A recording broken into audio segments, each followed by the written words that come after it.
اچھا علی بھائی، اگلا جو کوسچن ہے یہ بڑا عجیب سا کوسچن ہے، کیونکہ یہ غالباً ہو سکتا ہے پہلے ریکارڈنگ میں کبھی بھی نہ آیا ہو. یہ آج کے دن کی مناسبت سے بھی دلچسپ سوال ہے، ریلیٹڈ ہے. اگرچہ آج حضرت عمر رضی اللہ عنہ کا آپ کی تحقیق کے مطابق تو یوم شہادت نہیں ہے، لیکن بہرحال منایا تو جاتا ہے. تو اس کے حوالے سے یہ سوال ہے کہ انٹرنیٹ پر دیکھا ہے تو یہ جو غالی رافضی ٹائپ حضرات ہیں، ان کی طرف سے ایک بڑا عجیب و غریب اعتراض آیا ہے. یہ کہتے ہیں جی کہ یہ جو اہل سنت نے حضرت عمر رضی اللہ عنہ کا جو قاتل ہے نا، جس نے ان کو شہید کیا، اس کا نام ہی ایسا رکھا ہوا ہے کہ ابو لولو فیروز مجوسی. وہ کہتے ہیں جی ایسا لگتا ہے کہ اس کا وہ جیسے اس کے نام کا پارٹ مجوسی ہے. تو یہ کہتے ہیں جی کہ ہمارا ان سے یہ عقلی اعتراض ہے کہ مجوسی بندے کا پہلے تو مدینہ میں کام کوئی نہیں، دوسرا وہ مسجد نبی میں پہلی صف میں کر کیا رہے. اور بعد میں دوسرا اعتراض انہوں نے یہ کیا کہ جو طریقے حوالے انہوں نے بے شمار پیش کی ہے کہ جو پاکستانی عالمی ہیں انہوں نے حوالے پیش کیے. انہوں نے کہا جی کہ یہ جو ہے نا، یہ بعد میں ان کی جو ایک بیٹی بھی تھی 6 سالہ، وہ بھی مسلمان تھی، تو وہ 6 سال کی بچی مسلمان کیسے تھی، پھر اس کو بھی قتل کر دیا، پھر رمضان باقی سٹوریوں کو نہیں ہم مانتے، جتنی بات ہے ہم اس کو ڈیفینڈ کرتے ہیں. صحیح بخاری میں حضرت عمر کی شہادت کا جو واقعہ ہے 3700 نمبر حدیث تفصیلی ہے. اس میں جب حضرت عمر کو زخم لگا ہے تو انہوں نے پہلا سوال یہ کیا کہ یہ میرے پہ حملہ کرنے والا مسلمان ہے یا کافر؟ تو بتایا گیا مجوسی غلام ہے، کافر ہے. تو انہوں نے اللہ کا شکر ادا کیا کہ میری وجہ سے کوئی مسلمان جہنم میں نہیں جائے گا، کیونکہ ایک مسلمان کا دوسرے کو قتل کرنا جہنم میں لے جانے والا عمل ہے. تو یہ بخاری کے اندر ہی موجود ہے کہ وہ مجوسی تھا. یہ اہل سنت نے خود سے نہیں گھڑا، یہ صحیح بخاری کے اندر موجود ہے. کیونکہ آپ بخاری سے قتل کا واقعہ بتا رہے ہیں تو بخاری میں یہ موجود ہے کہ مجوسی تھا. دوسرا آپ کا یہ سوال کہ مدینے میں غلام کیا کر رہے ہیں، تو اسی کے اوپر ہی تو حضرت عمر نے کہا تھا کہ میں نے منع کیا تھا کہ ان مجوسی غلاموں کو مدینے میں نہ لاؤ. اور آپ کو پتا ہے اس کے بعد پھر ان کو یہاں سے نکالا گیا جو کافر تھے، کیونکہ حضرت عمر کو خدشہ تھا کہ یہ پرشین امپائر کے گرنے کا بدلہ مجھ سے لیں گے. ظاہر ہے ان کے دلوں میں غم تھا. تو غلام آئے ہوئے تھے نا، غلام کے لیے مسلمان ہونا شرط نہیں ہے. ہم کوئی غلام ہیں، ہاں، غلام کے لیے مسلمان ہونا شرط نہیں ہے. کافر بھی غلام تھے مسلمانوں کے.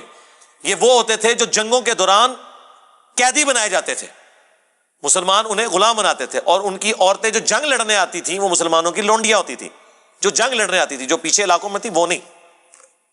ایک الگ سے ایک ٹاپک ہے، الجہاد فی الاسلام، مولانا مودودی کی کتاب پڑھ لیں. تو وہ غلام جب مسلمان لے کے آتے تھے تو ان کو زبردستی کلمہ نہیں پڑھاتے تھے. خود اخلاق سے متاثر ہو جائیں الگ بات ہے، وہ کافر ہی ہوتے تھے. تو مدینے میں تھے، اس کے بعد پھر نکالے گئے اس واقعے کے بعد. اچھا، اب آپ نے جو یہ بات کی کہ ہاں مسجد میں نماز پڑھتا، مجھے بتائیں کوئی سی سی ٹی وی کیمرہ ہے مسجد کے اندر؟ فجر کا وقت ہے، مسجد میں کوئی نہیں لگی ہوئی، لائٹنگ بھی نہیں ہے. آج کے زمانے میں بھی آپ کسی گاؤں کی مسجد میں جہاں لائٹیں نہ ہو، آپ اس کو چھوڑ دیں کوئی جانور بھی مسجد میں لے جائیں تو پتہ نہیں چلے گا جب تک کہ کسی کو نظر نہ آ جائے.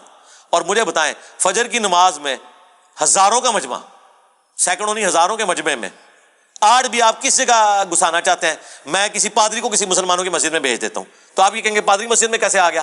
چھوڑ دیں. پچھلے دنوں یہ مجھے واسق بھائی نے بتایا، ایک اسرائیل کا صحافی سعودیہ میں مکے سے ہو کے چلا گیا، باہر جا کے انہوں نے دسیا کتنے قادیانی ہیں جو اپنے نام بدل کے اس ماڈرن دور میں حج اور عمرہ کر کے آ گئے. تو آپ کہیں گے یہ کیسے ہو سکتا ہے کہ قادیانی وہاں پہنچ گیا؟ قادیانی تو غیر مسلم ہے اور غیر مسلم کا داخلہ وہاں پہ منع ہے. بھائی وہ دھوکے سے گیا ہے نا. اور اس ماڈرن دور میں اگر دھوکے سے مسجد میں کوئی جا سکتا ہے تو اس زمانے میں تو آپ جو مرضی کروا لیں مسجد کے اندر. یہ تو نہیں تھا کہ مسجد میں چیکنگ ہوتی تھی، پہلے بوتھی دیکھی جاتی تھی، ہوں تو اندر جا. آج نہیں دیکھی جاتی. مجھے بتائیں آج کے اس دور میں کیا آپ کسی غیر مسلم کو، جس کا حلیہ سری روی شنکر کتنا خوبصورت ہے، جس نے وہ ذاکر نائک سے مناظرہ کیا، جس نے وہ مناظرہ نہیں دیکھا ہوا، یقین کریں اس کو کسی مزار پہ آپ پگڑی بنا کے بٹھا دیں، لوگ اس کے ہاتھ بھی چومیں گے، ہے ہندو ہے، پتہ ہی نہیں چلے گا. ہاں وہ سندور لگا کے بیٹھے گا تو شاید لوگ پہچان لیں، اس کے بغیر تو نہیں پہچانیں گے. تو یہ اعتراض ہی بالکل کتنی غیر علمی باتیں ہیں کہ ہمیں پتہ لگ گیا.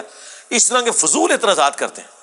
اور جی علی بھائی نے کہا جناب کہ جی وہ اس زمانے میں دروازے نہیں ہوتے تھے، تو دوسری طرف وہ حدیث سناتے ہیں کہ جی باغ کا دروازہ تھا، دستک ہوئی. سرکار گھروں کے دروازے نہیں ہوتے تھے، اس لیے تو آیا ہے قرآن میں لکھا ہوا ہے یہ تو کہ جب کسی کے گھر جاؤ تو اجازت مانگ لو. اور ایسے گھر جن میں کوئی آباد نہیں وہاں تم بغیر اجازت کے بھی داخل ہو سکتے ہو، دوسرے گھروں میں اجازت لے کے داخل ہو. بھائی جب دروازہ بند ہے تو اجازت لینے کی ضرورت ہے، اس لیے کہ دروازے بند نہیں ہوتے تھے. دروازے ہوتے ہی نہیں تھے، صرف ایک راستہ ہوتا تھا، اس کے آگے پردہ لٹکا ہوا ہوتا تھا اور آپ نے اس پردے کے پیچھے اجازت لینی ہوتی تھی اور پھر اندر. اس لیے کہا گیا اپنے گھر میں بھی داخل ہو تو آپ نے سلام کر کے داخل ہونا ہے. کیوں؟ ورنہ تو دستک ہی کافی ہوتی ہے اٹینٹو کرنے کے لیے. اس لیے کہ دوسرا بندہ تو اجازت لے کے داخل ہوگا، عام بندے کو اجازت کی ضرورت نہیں، تو السلام علیکم کہہ کے داخل ہو، تاکہ اگر گھر کے لوگ کسی آکورڈ پوزیشن میں ہیں تو اپنے آپ کو پہلے ہی درست کر لیں. تو واقعی اس زمانے میں دروازے نہیں ہوتے تھے.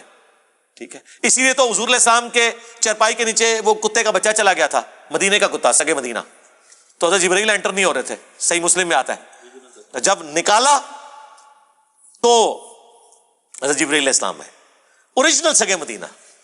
ہاں, اگر اوریجنل سگے مدینہ کا یہ حال ہے تو اتنے تے سگے مدینہ تے شے ہی کوئی نہیں. ہاں,